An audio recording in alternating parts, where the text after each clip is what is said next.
What's up, guys? Welcome back to King Kraken Sports. Mike here. There was a poll posted on Twitter last night, so you guys actually chose this topic. We're talking about my biggest draft crushes of the year so far. Now, what defines a draft crush? These may not be guys that I have necessarily ranked high or at the top of their position or whatever, but they're just guys that I just, for whatever reason, just love watching their tape and just love the way they play. So you know what? Without further ado, without any more bullshit, we'll just hop right into this. Go with my number one, and that is Jalen Samuels out of North Carolina State. And I didn't say the position because I don't know what exactly he is. He kind of plays tight end, kind of plays some fullback, kind of plays some wide receiver, can play running back, is their wildcat quarterback. Like, position-wise, he can be anything. Size-wise, he's limited, so he can't play tight end at the next level. He's only 5'11", 215. He's probably just a straight-up running back at the next level, but oh my goodness, is this kid good. I think he's a senior, so he'll definitely be coming out anyways. But yeah, watching NC State this year on offense, both him and Nyheim Hines, they've been playing very, very well. And it's no surprise that NC State's been pretty good, but, I mean, Jalen Samuels can take over a game, but I think the problem and the reason why NC State's lost 2 games in a row is because Nyheim Hines hasn't played, and people are able to just clue in on the effect the offense can just run through Samuels. He is definitely a dynamic playmaker. He returns kicks as well.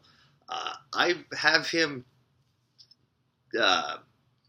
technically as a running back, and he's not very high on my running backs because, again, I don't know what exactly he's going to play at the next level.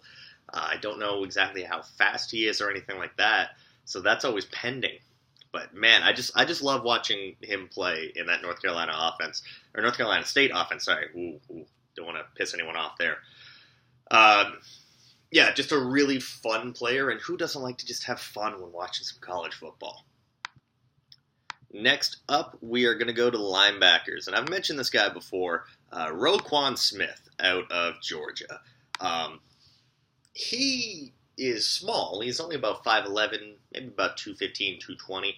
He will fuck your whole day up, though. If you're an opposing ball player, he hits everything. He tackles everything. He is like a ballistic missile because he flies from one end of the field to the other. He's what people thought Darren Lee would be. And by people, I include myself, because I thought Darren Lee was going to be pretty good. Lee's taken some steps, but this is what we thought this is what we thought Darren Lee was going to be coming into the NFL. Roquan Smith is that and then some. Just a very fun player. Linebacker 2 right now for me. Fringe first round pick, because I haven't really given out that many first round grades just yet. But man, he's a big reason why Georgia has been so fun to watch this year.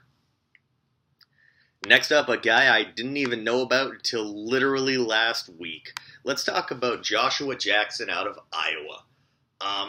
Big way to make an impression and get me to watch you is to get 3 interceptions against Ohio State. Now, J.T. Barrett is not a good quarterback or NFL caliber quarterback or anything. He's a pretty good college quarterback who can't really throw.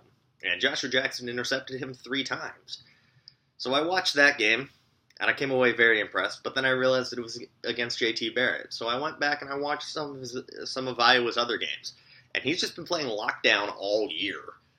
Definitely a chance in a very weak cornerback class so far, where no one's really stood out to solidify himself as a potential CB1 and maybe a top 15 pick if he keeps this up.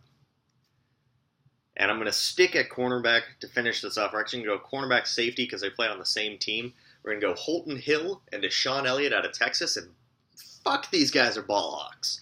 Holton Hill has never intercepted a pass that he hasn't returned for a touchdown. So there's that. He's also 6'3", about 200 pounds. Plays a little bit like Richard Sherman, a little bit handsy at times. But the big news with him is that he actually just got suspended for the rest of the year. So maybe he doesn't come out being a junior and only having 8 games as a starter. He was a no-name coming into the season, but he just really, really broke out. And then Deshaun Elliott, the safety. I'm pretty sure I might be the only person that's actually, got him on my radar. Holy fuck. Another guy where if he gets one, he's got magnets in his hands. The ball's thrown near him, he's picking it off, and he's gonna run with it and probably find the end zone. Had a pick six, I believe, against Iowa, and another pick six against USC. Sorry, not Iowa, Iowa State, and then one against USC in that big game in week 3. Yeah, Hill and Elliott, they just they're making sure that Malik Jefferson is not the only reason to watch that Texas defense. They've actually put in a shit ton of effort to make that Texas defense any good after last year. They were so bad. Just a quick video for today, guys. That's going to do it. As always, like, comment, subscribe, tell a friend, tell another friend. I'll see you again soon.